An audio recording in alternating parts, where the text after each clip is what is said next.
Win, kemarin kan kamu ada ngungkit sedikit tuh tentang bagaimana sikap kita kepada teman kita yang nggak percaya diri kan. Maksud kita gimana nyikapinya. Nah, yang ingin aku tanyakan Win, menurutmu apa sih batasan kepedulian kita kepada seorang teman?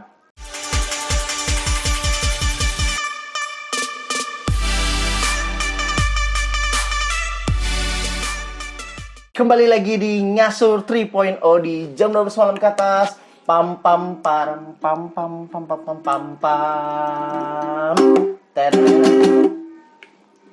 Bagus. Langsung boy. Sampai dia nggak terganggu sih. Sampai dia tidak terganggu. Gimana dikategorikan orang yang tidak terganggu tuh? Marah? Oke, responnya dia ya. Iya, marah. Oke. Jangan ikut campur deh. Jadi menurutmu kita boleh nggak ikut campur? Boleh, asal atas persetujuan. Ini ada dua hal nih. Oke, bagus. Kalau misalnya dia bermasalah dengan orang yang kita juga kenal, Oke. alangkah lebih baiknya kita menempatkan diri di tempat yang tepat. Oke, yang kedua?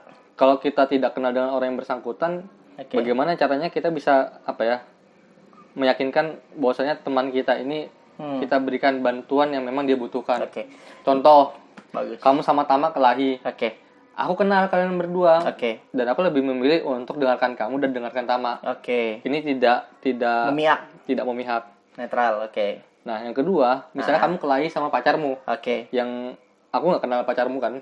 Tapi berdampak lah ke aku. Ya, nah lebih baik aku apa sih boy? Oh Masalah. iya, ya. Oke, paham. Aku yakinkan bahwasannya kamu bisa menyelesaikan dengan masalah dengan pacarmu dengan Oke. cara yang baik-baik. Itu kan kalau masalah. Nah, bagaimana misalkan contohnya kamu menilai aku nggak cocok nih sama pasanganku dan lagi ada masalah, dan kamu mengenal juga pasanganku tapi nggak akrab, paham nggak?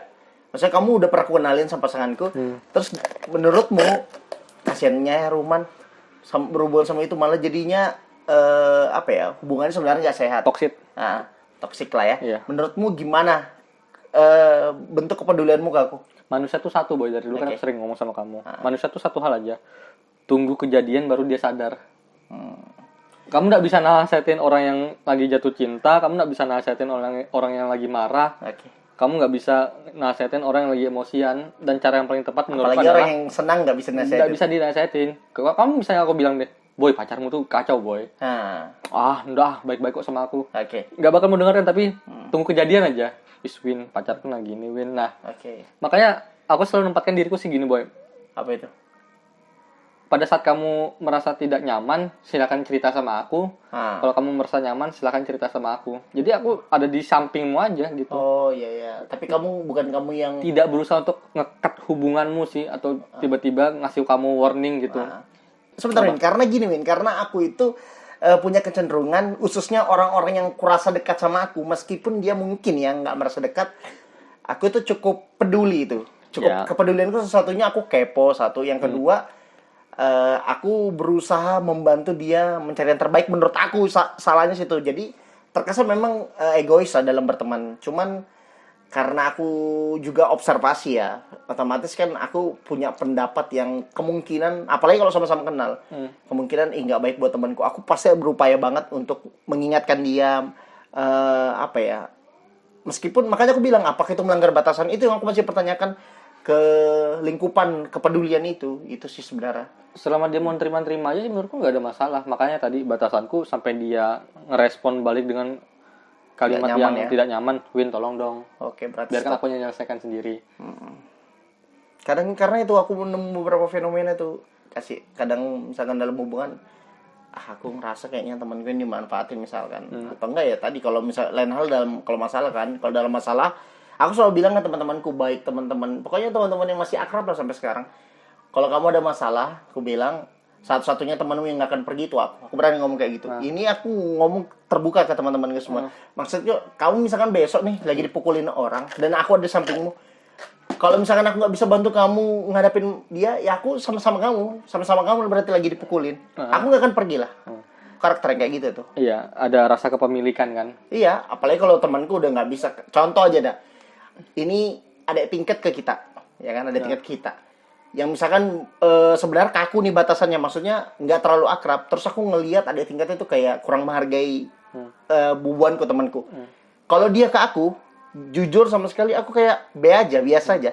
Tapi kalau aku ngelihat ada tingkat nggak menghargai temanku, Nggak tahu, aku emosi banget. Dan aku sering ngomong kan, Iya, bilang, misalkan aku tahu anjir itu. kurang ajarnya anak itu. Soalnya aku nggak senang temanku diperlakukan kayak gitu. Iya, kamu Kalau sering ke aku biasa aja.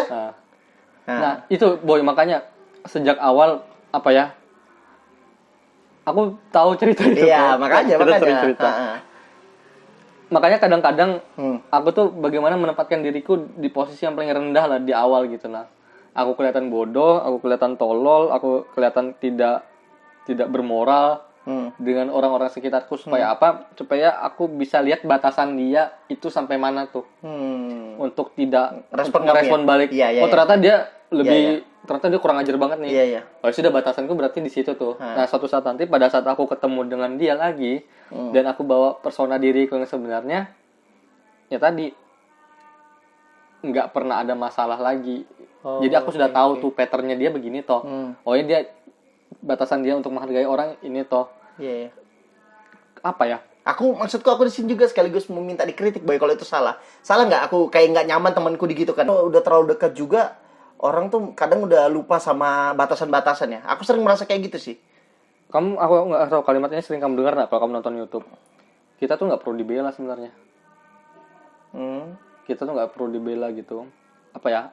Kalau kamu pernah nonton Raditya Dika, contoh ada kalimatnya aku senang tuh dengar.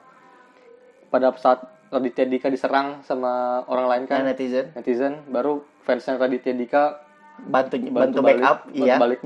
Baru Raditya pernah bilang, aku tuh nggak perlu dibela sebenarnya. Ngapain kamu bela aku? Sorry Boy, maaf Boy, ku potong disclaimer. Kita dapat minuman cappuccino cincau oleh saudara Hari. Oke. Semangat terus Ri, mailin usahanya. Waduh, kesempatannya minum gratis ya Boy. Kopi Ria kolaborasi sama Kopi Hari. Muns punya Ri. Makasih Ri. Oke, lanjut Boy. Enggak, tentang Raditya Dika. Jadi salah contoh lah. Kita nggak perlu dibela kok kadang-kadang. Nggak sedikit sebenarnya. Kamu diam aja, kamu dengarkan aja pada saat kau butuh. Kamu pasang aja di badanmu. Terkadang kalimat itu tidak menyelesaikan masalah, tapi kedekatan kita begini, ngobrol hal yang lain, itu kan bisa sedikit demi sedikit membantu sih. Dan yang harus kita bisa belajar sekarang sih, tadi Boy, satu hal gitu. Pada saat temanmu butuh, kamu pastikan dirimu ada. Ini aku dalam artian bukan butuh, kan ini konsep ujungnya ke tidak enakan lagi ya. Bukan konsep butuh yang kayak butuh bantuan dalam artian luas ya. Jadi ku persempit. Jadi maksudnya butuh ini ya kayak misalkan masalah lah, ada masalah. Contoh aja dari pukul orang dah. Bekelahi lah. Aku nggak mungkin mundur. Itu dah intinya. Ya kalau temanku punya utang, saya aku nggak bakal mau bantu. Iya benar. Nah makanya aku bilang batasannya kan itu. Beda sama Aldi kan. Kan beda sama Aldi. Kalau Aldi gue tanya. Dia siap bantu semuanya.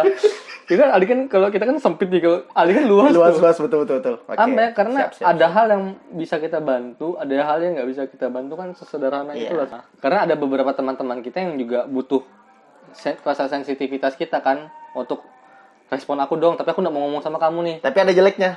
Apa? Jeleknya jatuhnya cerita-cerita tuh nunggu dari kita. Iya, sisi satu-satunya lah. Iya. Kalau enggak kita nerka-nerka kan, ini kenapa sih orang ini? Bener. Ngomong. Susah sih Boy, pakai konsep kalau ada masalah tuh ngomong. Kalau ada yang nggak suka tuh ngomong. Susah juga ya. Dan kita kan sebenarnya sudah bisa ngebangun itu kan, aku sama kamu. Iya, kan. benar. Kalau aku nggak suka sama Ruben, aku bakal ngomong. Begitu juga sebaliknya. Dan aku sekarang udah benar-benar kalau ada masalah sama Asin misalkan nih, ya berdua aja. Tapi satu hal Boy yang harus tetap jadi sebelum kita tutup ya. Apa itu? Kita harus bisa ngerti batasan diri kita sih untuk tergantung sama orang lain. Itu sih yang harus kita belajar dari sekarang. Selain itu juga kita ke orang lain juga sih. Tadi kan selain orang lain ke kita juga ke orang lain.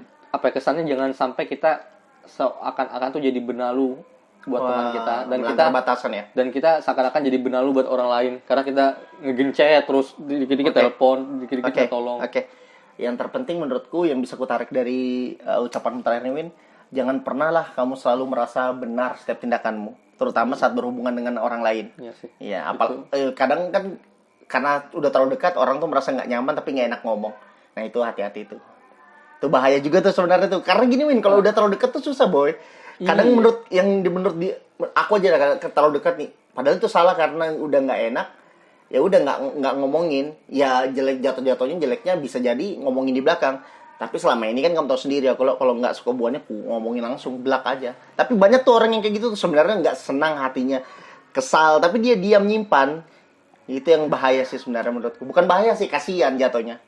Aku ada sama beberapa teman yang ya kalau dia aku minta tolong sebenarnya pasti mau lah boy. Oh, oke. Pasti dia mau, pasti kemungkinan mengupayakan. Kemungkinan dia nolak itu cuma 3% tuh. 3%. 97% pasti iya. Oke. Walaupun aku sudah pasti dia tolongin aku, tapi tadi aku minta pun kadang-kadang masih dengan cara yang baik. Assalamualaikum, di mana boy? Minta tolong, nah bolehkah? Jangan tiba-tiba boy, di mana boy? Minta tolong ini. Bisa kah diganggu nih? Bantuin dong. Aku pakai kalimat-kalimat yang memang agak ngenyek, tapi maksudku agak ngerendah dikit lah. Untuk dapatkan apa yang kamu mau. Jangan kamu ngegas di atas terus, tapi orang lain merasa tidak dihargai. Berarti kamu benar-benar push the limitmu dulu ya, baru betul-betul bisa minta tolong ke orangnya. Iya sih. Oke, mantap. Anjay. Spontan nih maksudnya asik ya. Oke, makasih Win. Dadah.